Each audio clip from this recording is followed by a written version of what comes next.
Run it. Killa Kyleon checking in, man. You're not tuned in to A1 Hip Hop. Let's go. Bill, fake friends wearing snake skin. You niggas in the same category snakes in. Your mama made a whole bitch, she ain't make men. I guess that opened up the door and let the hate in. Purse snatching ass niggas watching my bag. Can't believe I even trusted niggas. What is your favorite guest feature verse? My favorite guest appearance verse. Man, that's up there. Shit. I gotta say, currently, I'll go with a current, or I can go with a Moon and Stars. Might be one of my favorites.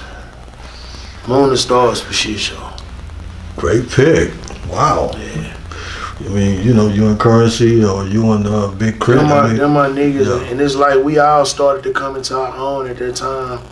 So yeah, definitely like that was it, because with that verse, it's like one of my flow patterns that I had just created.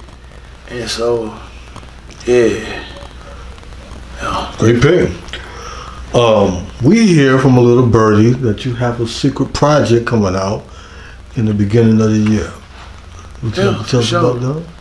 For sure. Might be sooner, might not be. But yeah, Menace to Society is gonna be hit, and you know a lot of people been anticipating that, and yeah, that's coming at around the top of the year sometime, for sure.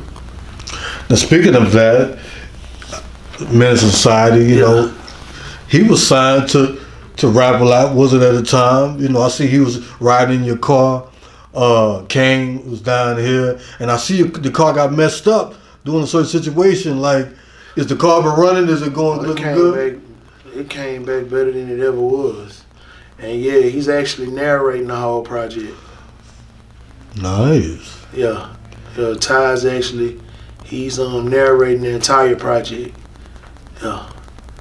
Wow. Indeed. And I think that breathed life into a lot of shit that coming in. And then actually next year is the 25th anniversary of the movie in May. Yeah. The irony of that. Yeah. Now, you know, I've been seeing you, I mean, we ain't gonna put a number on it, but I've been seeing you for some years now. Yeah. So we can put a number on it, because shit, when you put numbers on shit, like, it's like the fact that you've been seeing me means shit. I've been doing something then. So if you ain't been seeing me. So give these people the Killa Kyleon workout routine. From people getting the BBLs, I done seen Killa from the fat days to not in the fit days. So give these people, you ain't gotta go in and tell them all your secrets. Cause there ain't really no secret. It ain't no recipe, man. This shit science, bro. Like it ain't no recipe, ain't no shortcuts in this shit. I lost 116 pounds in like 6 months. After that, I've maintained it over the course of 11, 12 years, man. And the thing is, man, it's science. It's science and common sense. You are what you eat. And a lot of people don't understand that the diet is the most important thing to weight loss. Also, aerobic and exercising is the key things to changing your body. A lot of people go get them BBLs and be eating hot dogs the next day, and the motherfuckers will tell you to feed the fat. That's the dumbest shit I never heard in my life. When the main thing all you gotta do is get in the gym and be patient. The body gonna do what you want the body to do when you properly feed the body and you take care of the body. And just seeing one of my best friends die from cancer, my uncle died from cancer, my grandmother's sisters, everybody died from cancer. That's the diet, brother. That's what you putting into the body. The body just like a vehicle. That is your vehicle. You always got to think. Go to a cheap gas station and put cheap gas in your body. Right. Your body gonna react to that. You know what I mean? So it's very important on how you treat your body and you maintenance the body. No, you're right. I mean, so are you picking out any Thanksgiving or Christmas dinner? I don't never eat like that during and this the first time. I'm bulking right now because like I said on the show, I'm actually about to do a bodybuilding show. So I bulked up for it. I got a little bit bigger. I gained probably like 30 pounds normally than what I am at like 190, 195. I'm probably like 230 with probably 11% body fat right now. That's the biggest I've been in probably like 4 years. Wow. but you can't really tell because I work out like crazy. But yeah, it's the most uncomfortable I've been to. Yeah, I picked up one little habit that I haven't had in a long time, and somebody was getting on my ass about. I've been kind of like hitting alcohol a little bit, and I gotta let that go. That's probably the only bad thing I've been doing this shit. It ain't hard to tell that I can't, that it ain't for me. It ain't for you. Now, we do know Mr. Brad, the legend Scarface. Excuse me, ain't no COVID though, so y'all we do know Brad is the king of not necessarily just Houston, but damn near the U.S. Yeah, face my God, but be my Jesus. So yeah, you right. You know, so wasn't that a secret project that you guys was working on? And if it was, what happened with that?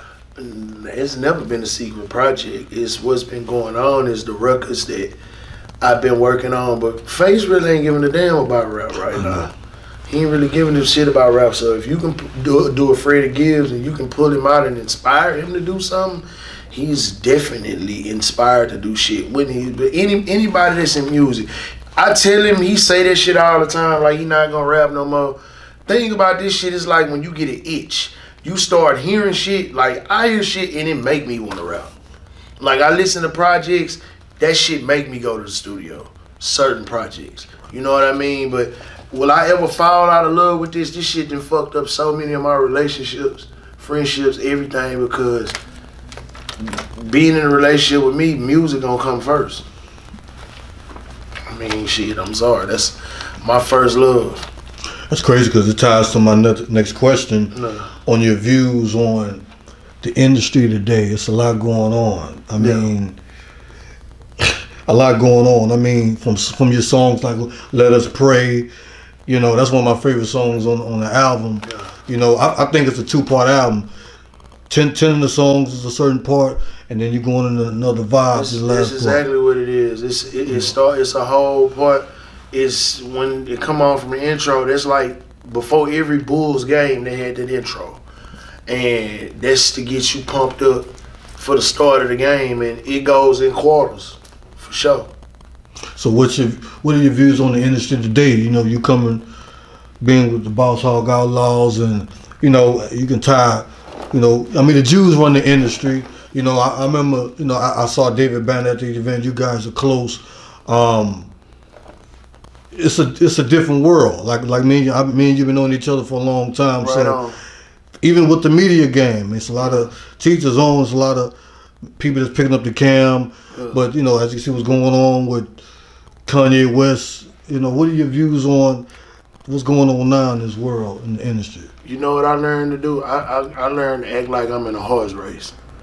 Because everybody got an opinion, but shit, that shit don't really matter when everything is by design already. So you be damned if you do, damn if you don't. I've learned to keep my mouth closed on a bunch of shit because the truth sound like hate when people hate hearing the truth. You dig what I'm saying? And that's why I'm at with it. I really just put my blinders on like a horse race. I hear a whole bunch of shit, and if I got an opinion, I talk to myself about this shit if I talk to somebody else, because shit, you gotta think, man, you can say a bunch of shit right now, whether it's the truth or not, you know, that's your truth in their eyes. But for with everybody else going on, I ain't giving a damn about nothing but Mike Jordan. All that other shit, I don't give a damn about this shit right now. How you feeling about, you know, we've been had our rise, I mean, even like, let's just say 88, and obviously the magnificent year of 03 and up. Now we just putting our foot on people's necks now on Houston culture and how we run the industry. What's your views with that? I mean, long as everybody keep making good music and make timeless music, the shit gonna sell itself. You know what I mean? I've had to learn, like, any conversations that I want to have, and this is referring to your last question that correlate with this question. I'm gonna talk about it in the music. Because why the fuck I'm gonna give you free game and then you gonna hate me for the game that I'm gonna give you, whether it's free or not, when I might as well sell you the game, because it was always told the game to be sold, not to be told. Why I'm gonna waste all that energy doing a motherfucking doing a motherfucking tell-all on social media when I can go put that shit on wax and make you anticipate what I got to say, and you get to pay to listen to it. We musicians at the end of the day, I've learned to not take shit personal. I'm the most emotionless nigga ever now. As I've gotten older, I've become emotionless to a lot of shit, and I just do this. You want to hear my opinion? Go pay for it. Real talk. Yeah. I see you just did the new shoot with Killa Kyleon. I mean, with Slim Thug and Silver Les. Look like I kind of had a little anniversary going on. We finna drop a project. We finna heat some shit up. Boss Hog Outlaws back. That shit ain't never went nowhere. We back. Is this an exclusive? I mean, wow. It ain't really exclusive. You already seen what's going on. right. I mean, ain't no secret. We always working. You know what I mean? Right. And it's just shit. Why not? We seeing Dipset get together. We seeing everybody get together. We seeing crews, and it might not be the entire crew, but shit, it's the ones that's still working. You know what I mean? Because we still trying to scratch that itch. Your song number 1. Tell these people, give these people. That's one of my other favorite tracks on the album. The intro. Yes, and number 1 basically. Okay, but cool. I think the last was like 3 songs. You talking about No One? No One. Yeah. Give these people the views behind that. That's one of my favorites on the album. I mean, like I say, came from nothing, so I had to make it work. You know, roses and diamonds come from the dirt. Count my blessings every day, and I ain't sitting in no church. Like, all this shit is like, you gotta love yourself. We in a time now where love is non-existent. If you look at a lot of shit going on, you visually look at videos, ain't no messages of love. You listen to R&B, ain't no more soul in R&B, ain't no more love in it. It's about hoeing. They slutting out black folks, bro. To the point they removing love, and it's no empathy in nothing no more. So the thing is, you gotta love yourself, and if you don't love yourself, you're not gonna even know how to reciprocate love or get. See, a lot of people be having this problem to where they don't really understand love. A lot of people got mama issues. A lot of people got daddy issues. So the type of love that they need to be taught, they wouldn't taught self-love. That's the most important love. If you don't love yourself, you can't expect nobody else. You get in a relationship, and a lot of relationships fail is simply because you don't know how to reciprocate or receive love because you don't have no self-love. And that's where it come from in No One. That's why I love me, and I ain't got to spend a dime because that love free, because I see a lot of niggas tricking. And tricking is some sucker shit to me, because if I gotta buy it, I don't want it, baby. I might as well just go on Benson Ed and go and do what I gotta do if I'm finna pay for something. You did what I'm saying? And I ain't even finna do that. I'm just basically saying, like, you know, in the industry now, they glorifying a lot of shit that ain't cool, and then when you create these monsters, you create a monster within this situation. When you go to paying for shit, everything is transactional now. Love never was to be transactional. So that's why I always say, that's why I love me, and I ain't got to spend a dime, because love free. Because when it's real love, it's not transactional. Now you're right. You said it. I was talking to a certain artist, female artist, and this is kind of side note, but the fact that she never listened to Magic 102, the fact that she was just like, where's it at? Where can I find R&B? I'm like, huh? But the fact that she didn't even know that, it's like, huh? Like. But you gotta think, a lot of shit, and I tell people, me having children, shit started at home, bro. Yeah. And a lot of people don't understand why so many lost souls and shit is because shit started at home. Like, a lot of people, parents and shit. I hear a lot of people say tough love a lot. I was raised off tough love. And that ain't no way to be raised. I come from a family, bro, where I was shown love. I was told every day, I love you. I love you. You're doing good. I love you. My uncles and aunts, I love you. I love you. Music was always prevalent in my household. And you could tell Go listen to Isley Brothers when they used to serenade a woman. It wasn't even about fucking, and it wasn't even about make me say it again, girl. You listen to Jodeci, which is one of my favorite songs. Baby, won't you just stay? And you know, Forever My Lady and shit like that. Niggas was expressing they love. Now niggas is so to the point that where they don't even want to show love. They hard up. You in a video with 100, ain't even no video vixens no more, my nigga. It's just 100 niggas with no shirt on with guns. And that shit just ain't no love no more, bro. And I feel like that's why I want to be in shape. I want to be damn near like LL. I want to be a nigga that talk to the women. I want to have a stronger woman fan base more than a male fan base, because shit, women actually, when women fuck with you, they gonna spend the money. For sure. Could we get a video for a certain single dedicated to the ladies on this album? For sure, whatever you want. I'm going to New Orleans in the next couple of weeks to shoot it.